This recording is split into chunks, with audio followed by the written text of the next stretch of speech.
Wow. Okay, this one. This is maybe I should put it in the entire screen. I'm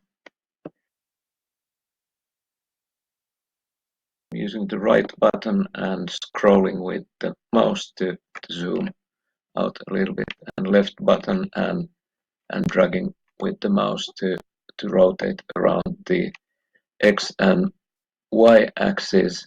And if I need to like turn it like the hands of the clock, if I touch outside of the molecular object, so then I'm turning this around the Z axis or Z axis, which is pointing towards you from the screen. Y is the vertical thing and X is the horizontal axis. If you need to give commands that refer to axis. So normally if you're turning your protein, you probably want to turn it around the y-axis to make it work. So I'm typing a command turn 10 degrees, turn axis y and 10 degrees. And now I'm repeating the command with the enter because I typed it at the command line, and there it goes.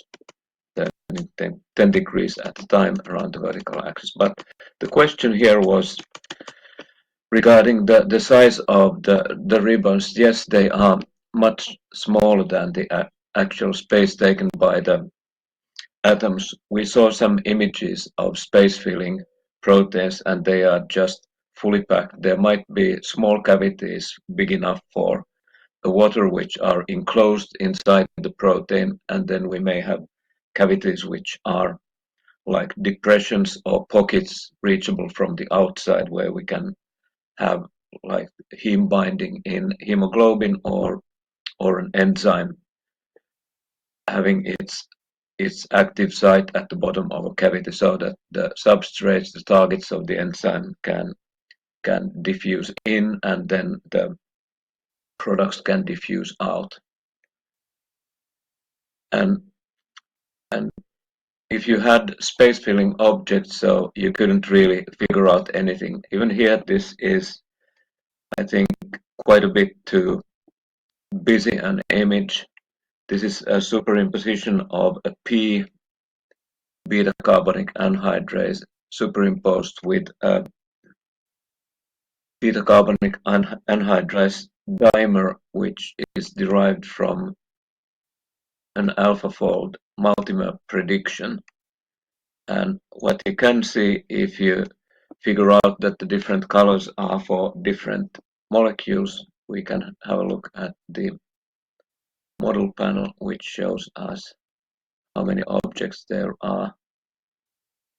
So we have a model which is a multimer, and then this one EKJ refers to PDB, and I know that it's a P actually octamer, and I've left just one dimer out of the 4 visible, and blue is for P. There's a B chain, and the green one is the D chain. What?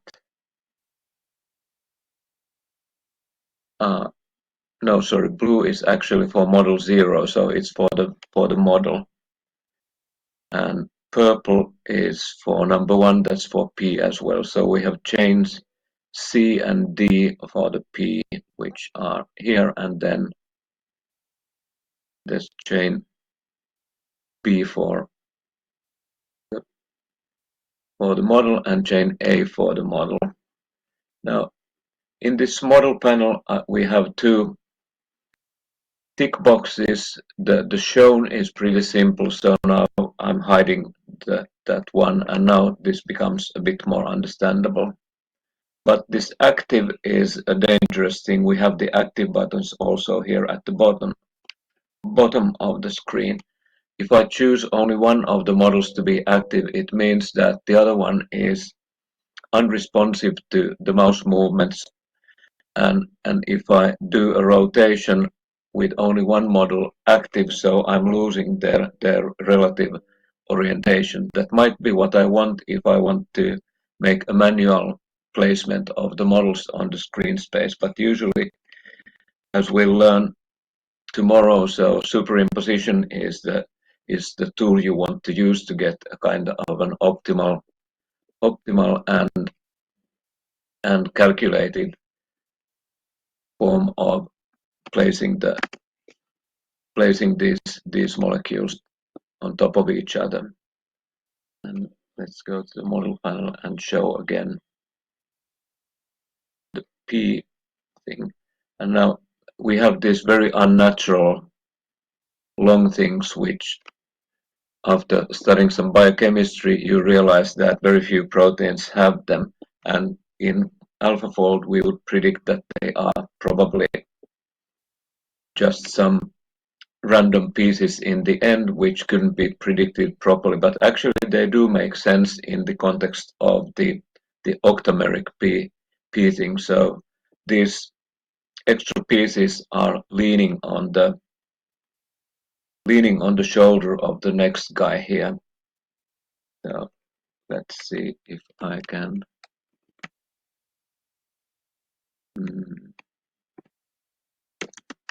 select model number. Oops. Selecting model number 0. No, model number 1 and change A and B.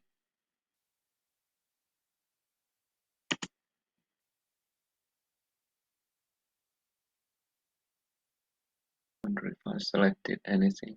No, nothing. I've deleted those chains, so sorry. So it was not only that they were hidden, they are actually gone. But I can tell you that they would make sense. So it is the connecting piece that goes on top of the neighboring dimer here, and as you can see from the angle, so the whole thing becomes pretty much like a square when we have these pieces going around. But anyway, I think it's pretty clear here that we have the space taken much less than the natural space. Here we have a zinc atom, which is part of the active site. It is bound by one histidine here and two cysteines. And this is something extra. That's probably citrate, which is, yes, exactly, it's a tricarboxylic acid, and it is something that's only coming from the crystallization buffer, and it's just parked here. And this one as well, EDO, it's ethylene diamine. I'm not sure, but anyway, it's a buffer component and not relevant. And this thing here is at azide, so it's two nitrogens here, N1 and N3. What? N2. Yes, there are three nitrogens in an azide molecule, and this one is a water. But they are just something that is automatically displayed. I might have just decided to remove them from site, which I would do by taking out all the non-standard things. And then if I control click on the zinc, oops, go back here, select all non-standard residues, and shift control click should remove this from the selection, yes.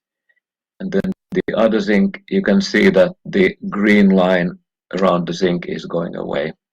And if you observe the statistics at the bottom right, 300 atoms selected. If I now select this again by control click, I should have shift control clicked, and there's one atom selected.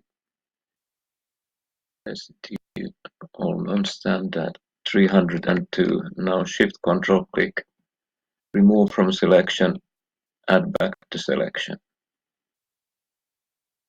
And the thing I wanted to do is, now that I have the irrelevant things chosen, so I'll just go to atoms and bonds hide. So now they are vanished from sight, but they are still there. Let's see if we can do a surface on this model 1. So selecting everything of model 1, 3600 atoms. From the inspection selected, the green magnifying glass at the bottom right, we can see that I've selected stuff from one model, 707 amino acid residues, or residues in general, including the zinc, and the number of atoms, number of bonds. And now going for actions and surface and show, we have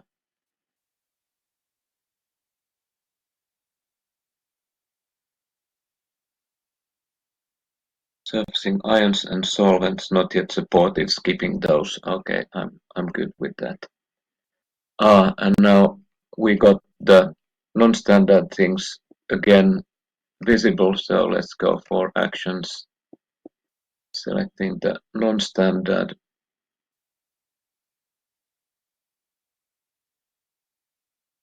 and then going for surface and hide for those things. And now you could see that the blue thing was here a minute ago, the citrate, so now it's no longer there. And now where is the active site? We certainly would like to see it, so we probably need to go to the sequence and show it.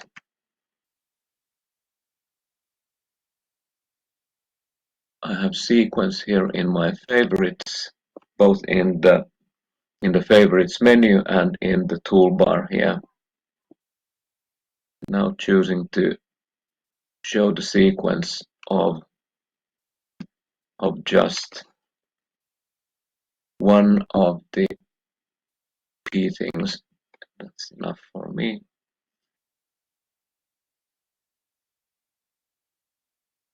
We have the sequence, and now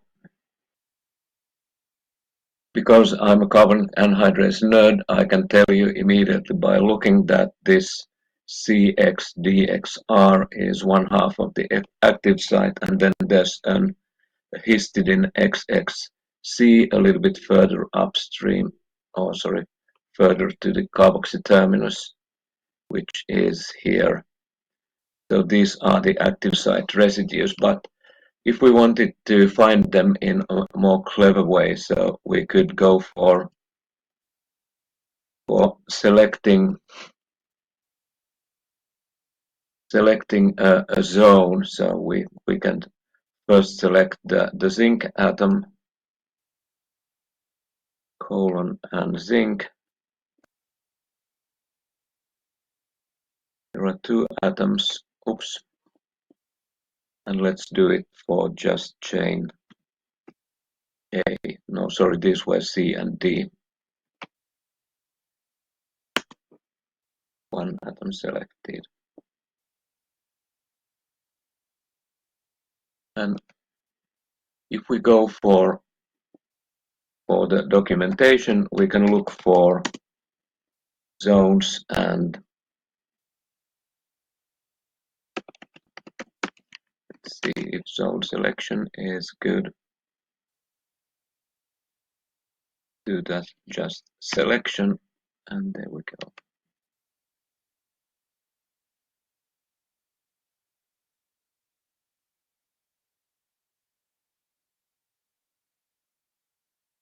So this is the different ways of giving selecting commands, and then there's another article which is for selections. Using the command select, and then out of this document we go to the how to define atom specs or selections or collections of different atoms. And There we go. We've seen in the lecture already the idea of hierarchical specifiers, where we have model numbers with hash and residues with colon, and then chains as period and letter. And then the at and atom names can be used to go down to the atom level. But the zone selection is what we really want.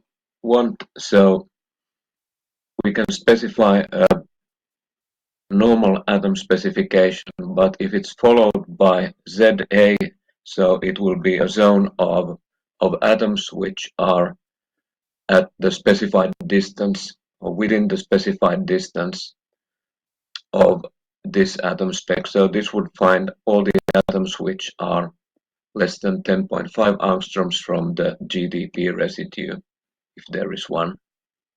And ZR will select all the residues which have some atoms at the given radius. So let's try to make well, I don't need to copy. Let's make a zone selection here. So we have specified the zinc in chain C, and we want to find all the residues which are ZR and smaller than, let's say, 3 point, let's go for 4.0 angstroms. And let's look at the selection inspector, how many residues we find. 12, that's quite a lot. So if we only want the nearest neighbors, we need to go to a small value, 3.5. We went down in the number of atoms. Let's see the number of residues, 9 residues. It's still quite far. If we want just the binding residues, they would be maybe 2.5 angstroms away. Oops. Need to press enter, and it's still 75 atoms. If we go for 3.0, it's still 75 atoms. Well, maybe these residues are the thing. So we might go for a surface which are, well, first let's do the change for the atoms which are nearby. We can go for first showing them. They are inside the surface, but I don't want to lose my selection. And then let's do a color. Let's say we want them in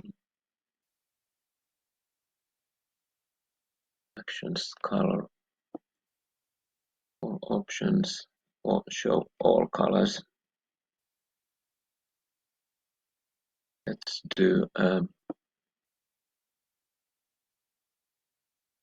purple for those residues.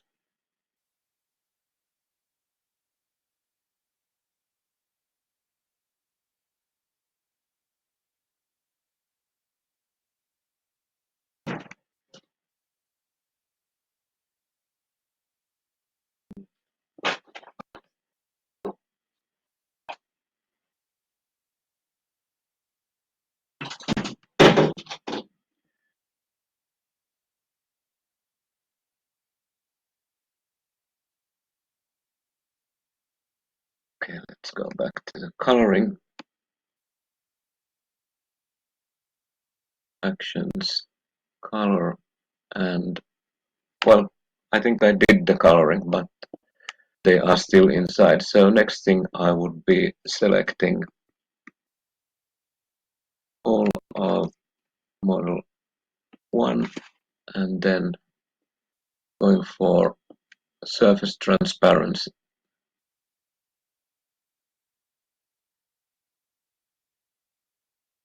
50% might not show us enough. Let's go for hiding the surface.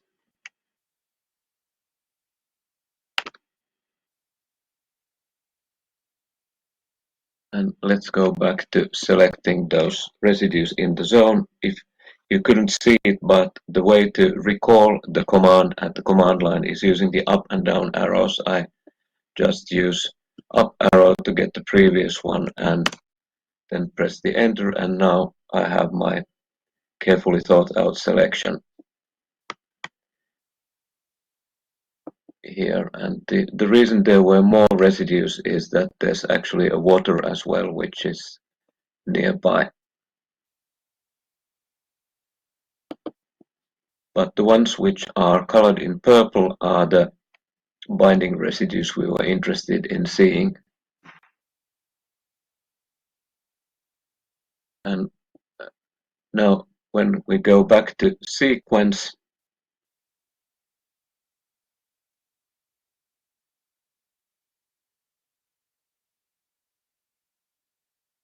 so we can see that what we selected are also selected in the sequence menu. So my identification of these places for the cysteines were correct.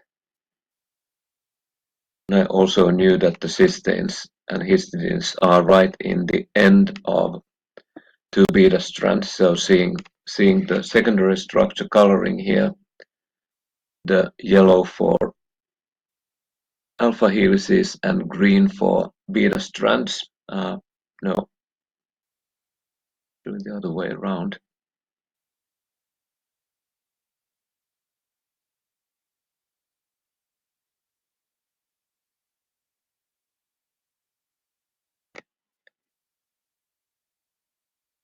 It's green for alpha helices and yellow for beta strands.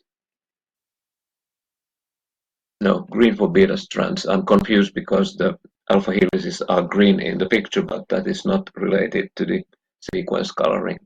So we can see that this histidine and this cysteine are both at the breakpoint of the beta strand to irregular structure, and this other cysteine is here in the loop. Now, if we want to see how tightly this binding goes to the cysteine, we could have a look at choosing the atoms in sphere display. And now you can see that the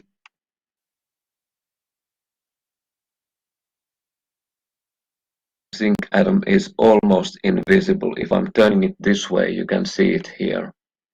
Let's change the color of the color cyan and then the atom spec of zinc in chain C. Now you can see the zinc atom here.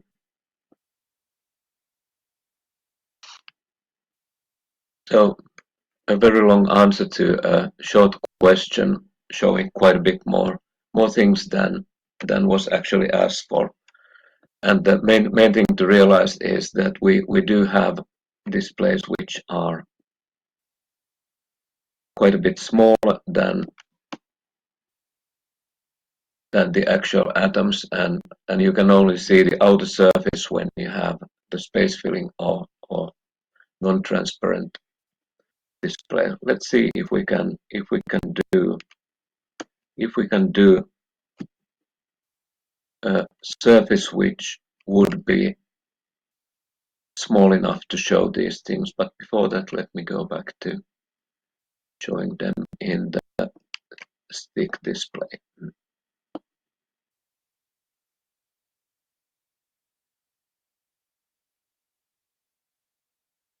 So selecting chain C and making a surface for it.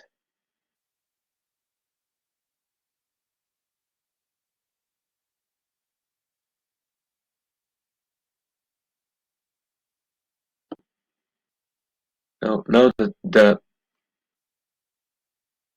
actual model is for chains C and D together, they add a dimer. So we are only seeing the outer surface of the whole thing. This is normal behavior because these are parts of the same object, so that you can, when the surface is done only for chain C, so the places where we have the interface between C and D are shown as holes in the surface, as you can see. But what I wanted to see is whether these active site residues are shown on the surface. Let's create the surface for chain C as well. I'm doing that by command line surface and atom specification, which would be chain D. If I wanted to be explicit, I would include model 1, but because model 0 has only chains A and B, so I'm fine with this. So now we do see that there is a tiny cavity here, and part of the surface is colored in purple. Maybe I should choose a different color again. Let's select the zone selection that we had, and now instead of selecting, let's change the command so that we do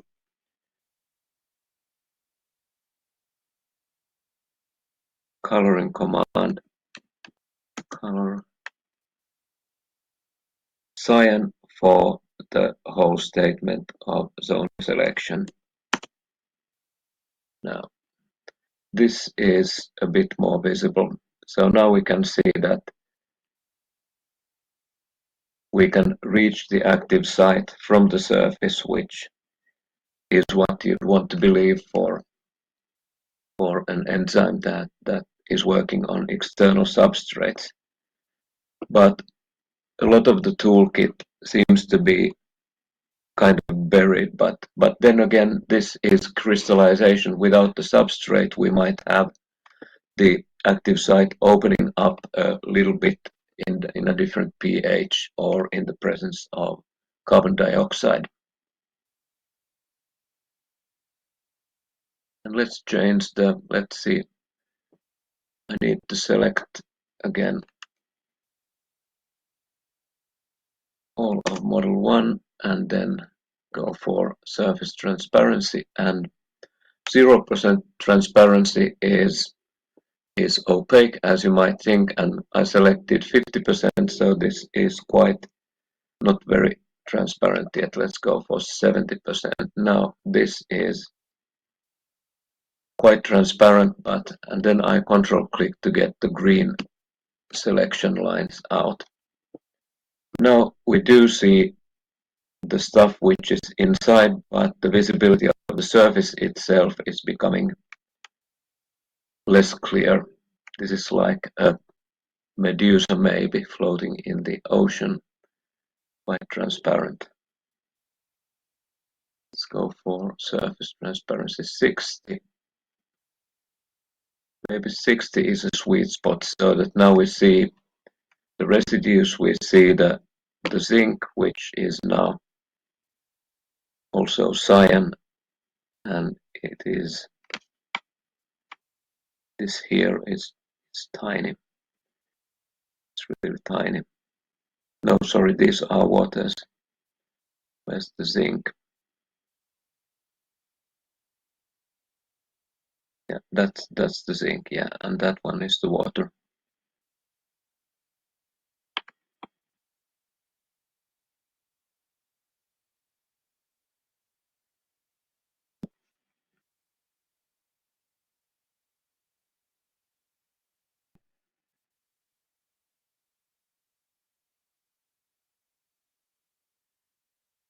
Let's have a look at how we might visualize an actin filament. This is a tetrameric example, and I think you can almost see the four main blobs. There are like two in an upper row and two in a lower row here. Mousing on them, we see the last letter .A, that is the chain identifier, .C, .B, d, so four chains. If we do a surface on them, we will get a surface that is around all of them, and oops, and that might not be what we want. If we want to see the surfaces, it's actually failing so that we don't get any surface. So we have to resort to the idea of splitting the molecule, splitting the model into submodels, so that we get the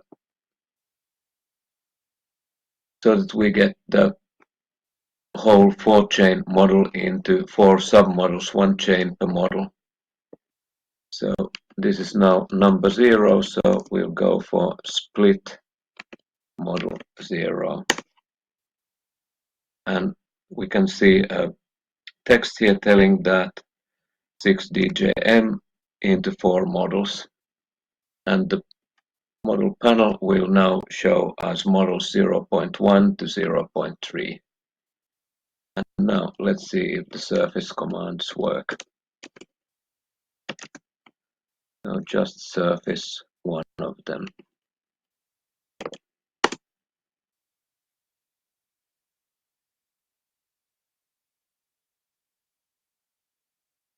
Alright, this worked. It was small enough so that Chimera was not failing, and interestingly we have a kind of a flat shape for the whole thing.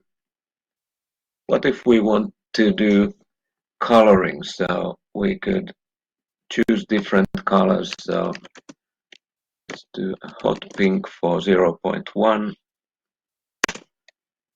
Oops. Typo. Again, the command line is nice. I can just edit that one missing K there. And now it worked.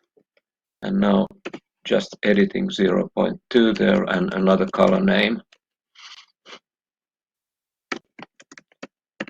Dark green for 1.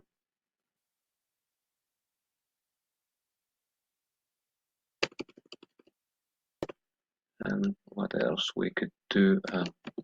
Cyan for chain C, and yet something else for 0.4. Or we might just leave 0.4 in this tan.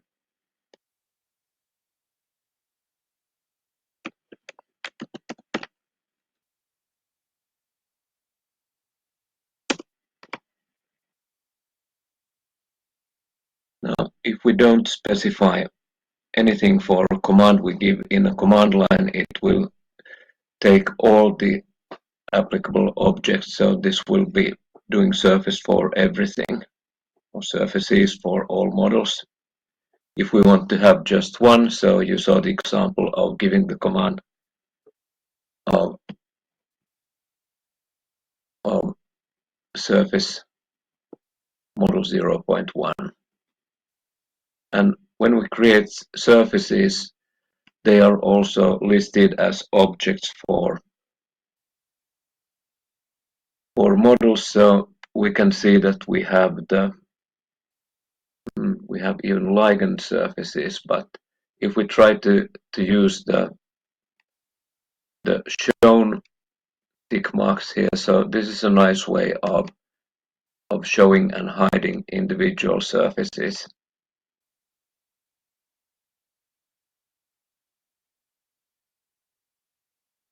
So I think this is maybe starting to look like an actin filament. You can see that they are almost like jigsaw puzzles in the end. They are really going tightly into each other. So they are hooking around these small protrusions here. And can I figure out where they connect from this model? Yes, if you want to figure out which are the contact residues, let's say between, this is something I hate. Chimera doesn't give mouse over information beyond the model number, so we can't see which atoms there are, and we not even what the chains are called. So we could go for, let's go for maybe unhiding surface. There are many commands which you can reverse by placing the tilde in front of them. So this is basically the same as hiding the surface from the menus. So if we want to find the interface between, let's say, A and B here, so we would be selecting parts which are in A which are close to anything in B, and how to do that with the zone selection. It's not that hard. So first in the zone selection, first you name an object near which you want to have your things to be, and we would choose model 0.2, the cyan blue chain, as the thing for which we want to find the contact residues in chain A, and let's give a zone of residues with the distance of less than 3.5. And the problem here is that now we find all of chain B itself as well.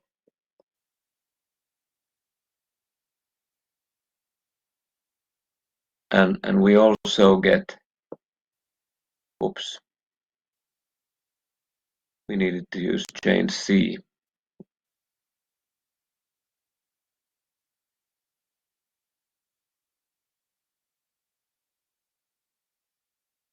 Or no. Yeah, chain C was what we wanted here. So stuff which is near to model 0.3. But the problem is that all of chain C itself is also selected, and we are only interested in the few selected residues here which are making contacts. So we want to use the logical selectors and not. Let's go to the documentation. So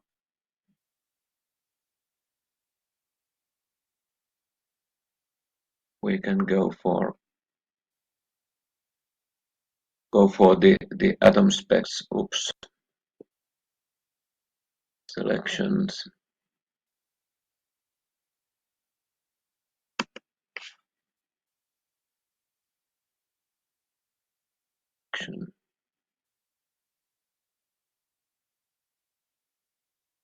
And in the atom spec, we have the use of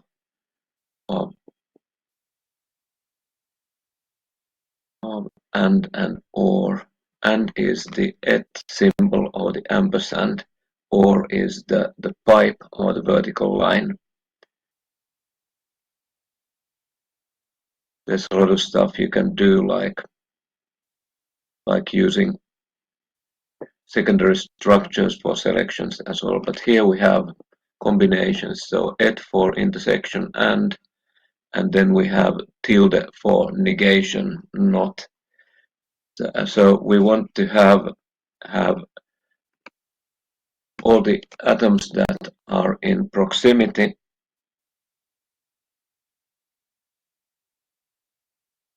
but which are not in model 0.3 itself.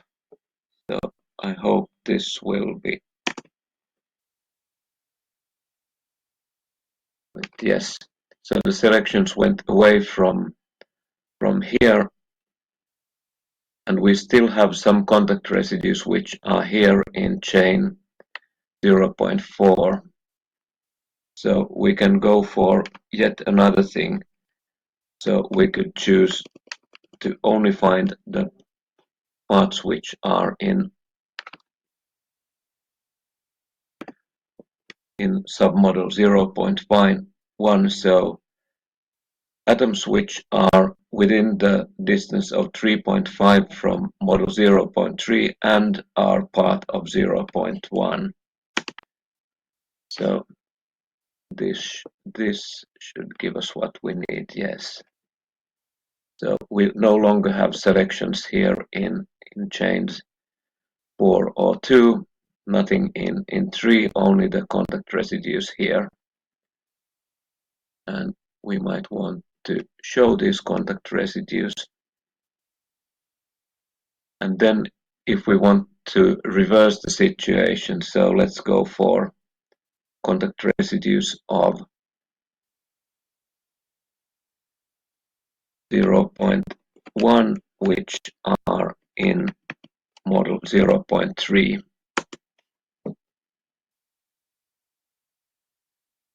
So now we have a different selection, which is in the cyan model. And again, now that they are selected, we can see that it is 16 amino acid residues, and we can go for showing the atoms and bonds.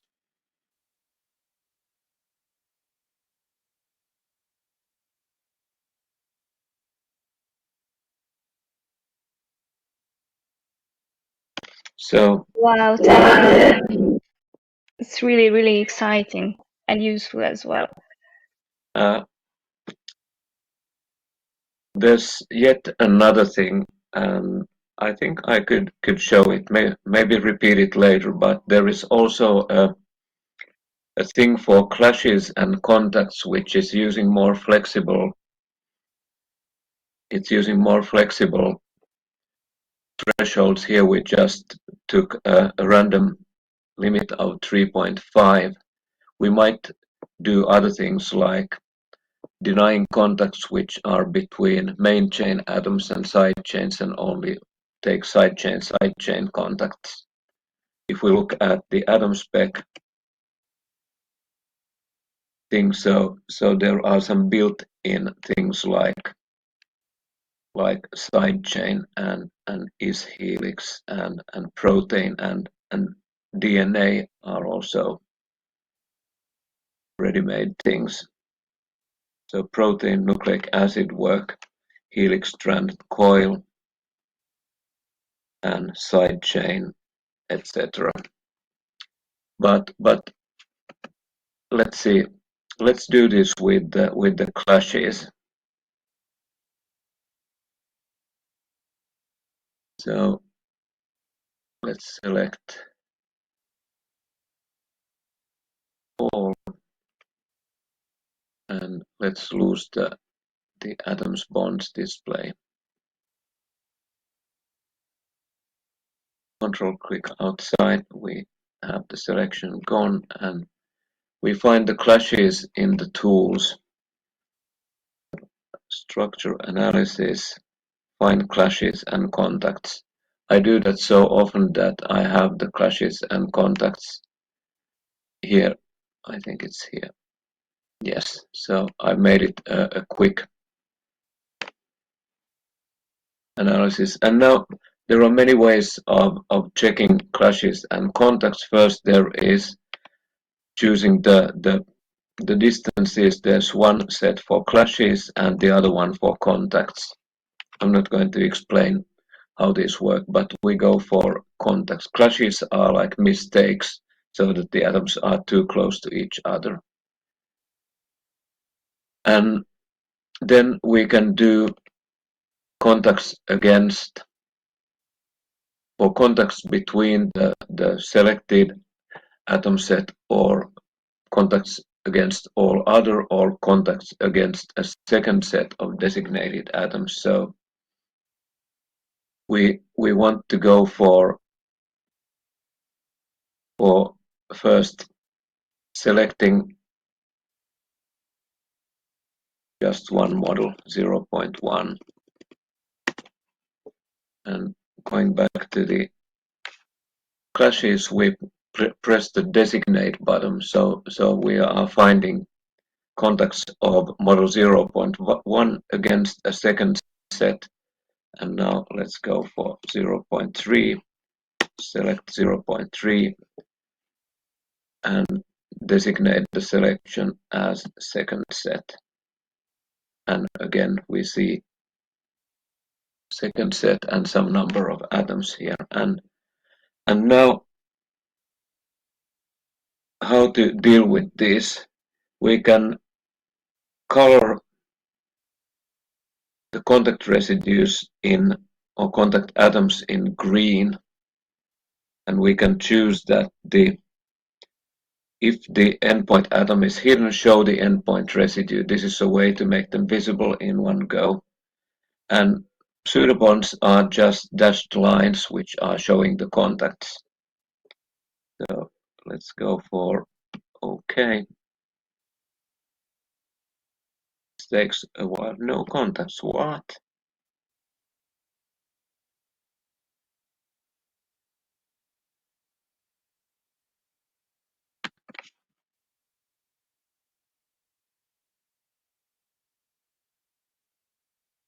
You should have some.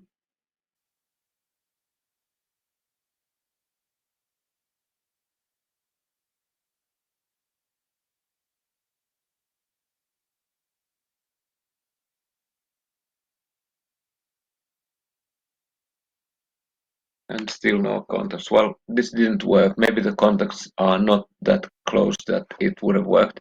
I've been analyzing a pentamer of an immunological protein, serum amyloid protein component, serum amyloid component P. So actually, this would be pretty good for displaying how a script works. So I'll be again saving the session as in try.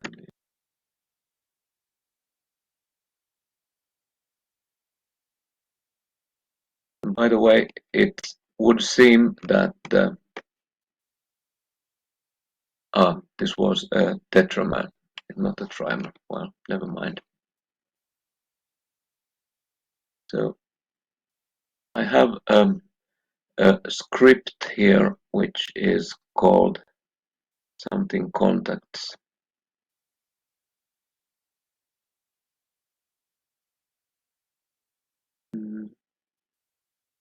Not really, but let's do a simple thing here to show how scripts work. Basically, a script is a series of commands for Chimera, which you could type one after the other in a command line. And this is in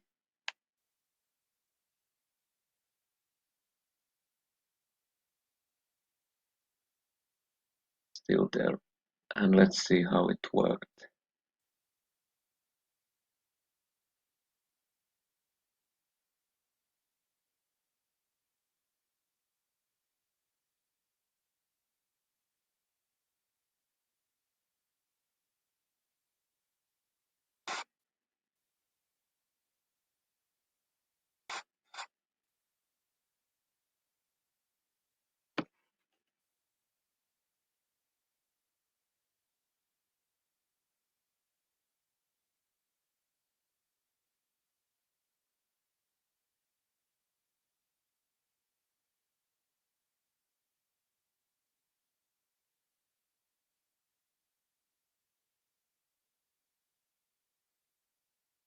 Uh,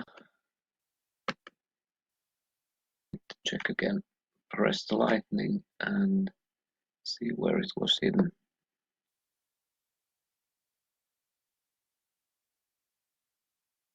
That was in HCA6MS.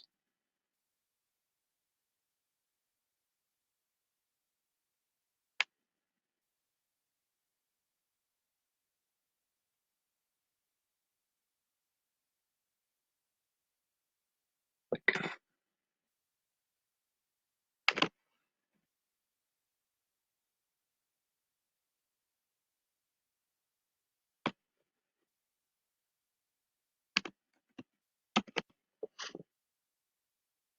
So what we executed was this one, I believe. Let me show it in a text editor. It's really simple. So the comment symbol is hash, as in many programming languages. So whatever is starting with a hash is just random text which is not analyzed by the program. So it is anything you want to write there. And so I'm explaining that this is a test script for coloring hemoglobin structure. And now the annoying thing is that this is taking keywords from many different command languages, and in that way it's trying to make it easier to read. But what we see here, that we are opening a hemoglobin structure, and then we are giving 4 commands which are giving colors to 4 different chains. Then we are coloring the heme in green, and then we are choosing 2 amino acid residues in chain B, which are, one residue in chain B and another one in chain D, which are the beta globins. This is the residue that takes the mutation in sickle cell anemia, and then doing the surfaces, and that's that. And what happened here, if we take it in slow motion, or do a repeat of this thing, going back to the molecular menu and closing the session.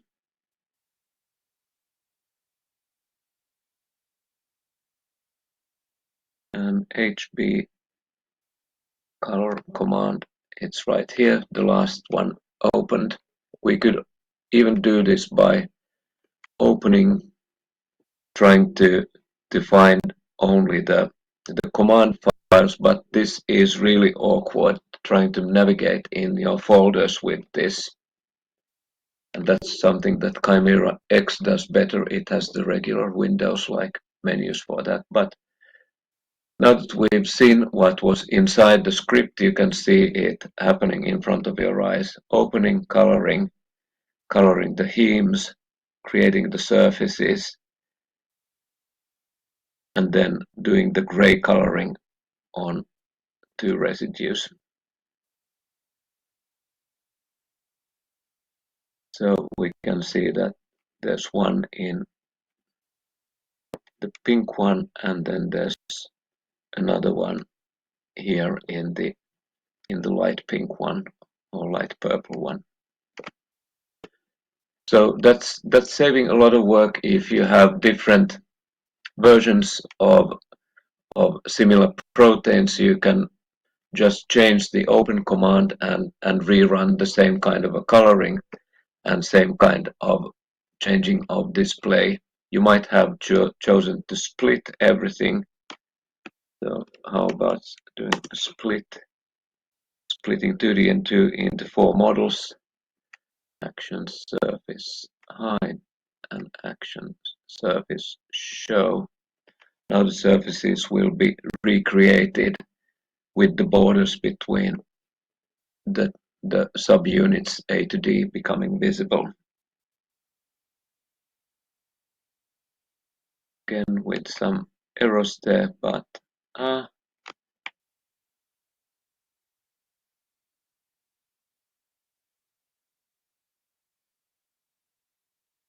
it's happening. We do have the old surface there as well.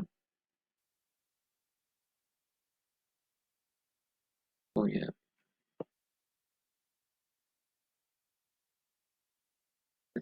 Yes, now we have the separate ones, but the colors didn't follow because the colors were given for parts of model number 0, and it's no more. We only have model 0.1, etc. So an easier way to do this operation would be to edit the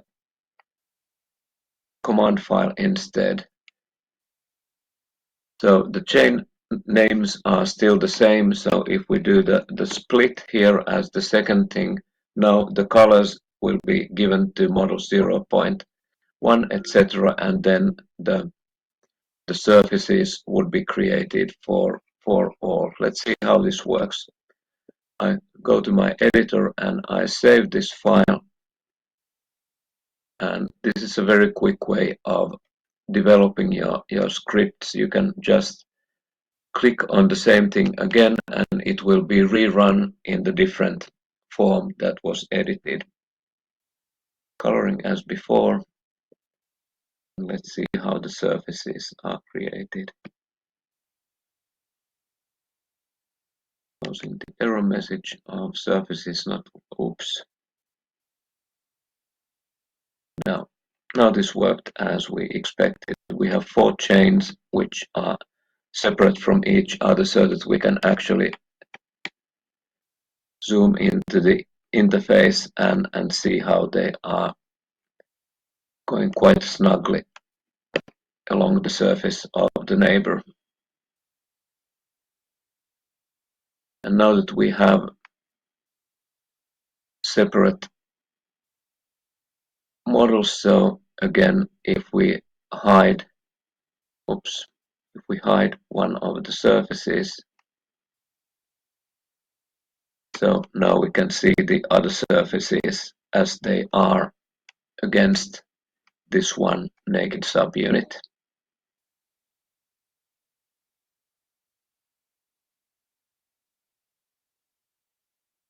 Okay, so I hope this gives you some tools for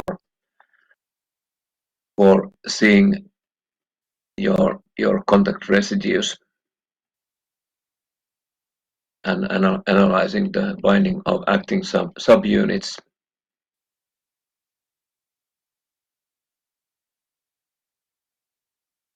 Let's see, I have an interesting surface analysis script somewhere. Just let me find it.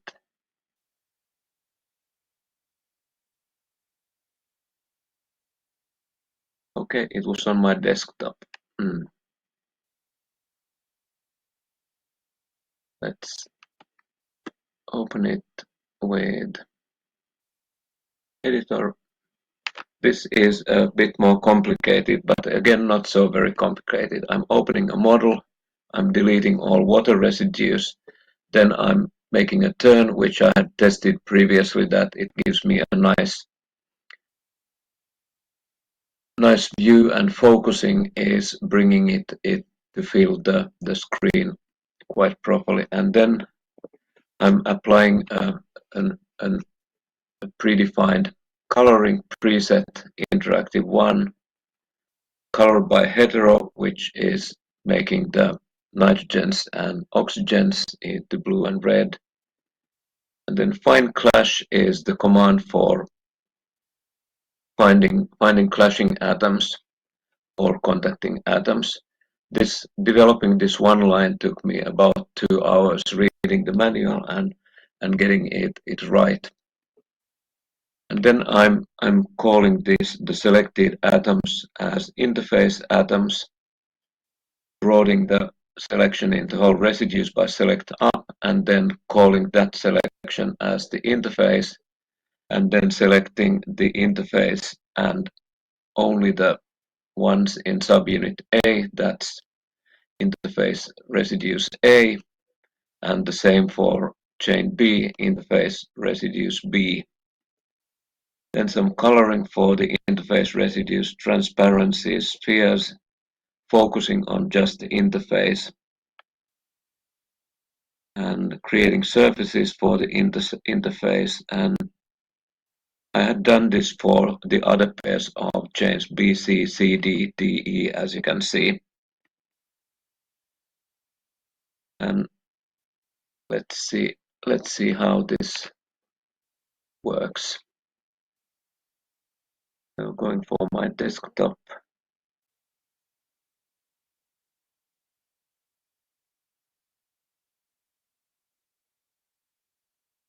Closing the session here.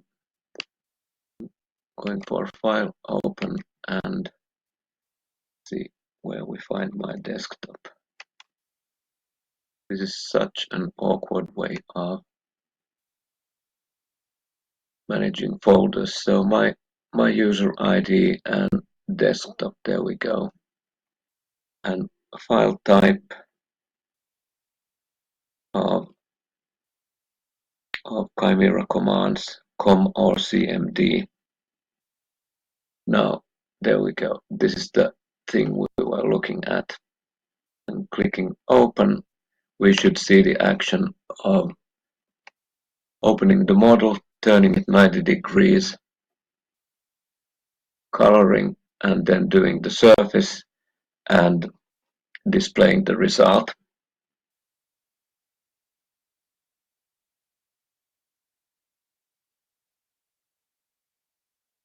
And the last step was removing those yellow lines so that we only have the surface, the contact residues shown as these lovely balloons.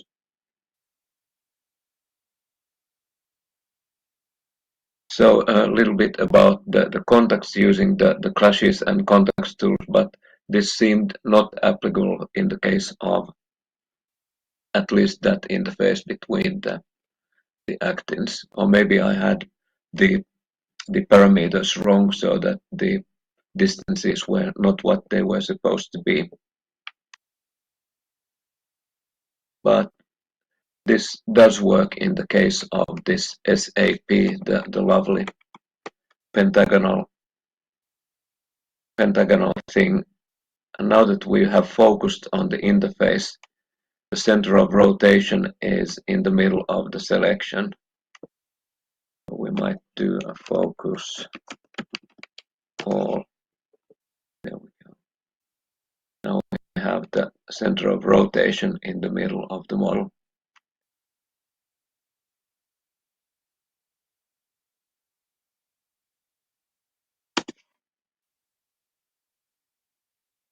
Rolling Z and then freeze would stop the rolling. Well, that was for fun only. I don't see much use for the roll thing to have a continuous rolling of we have there. And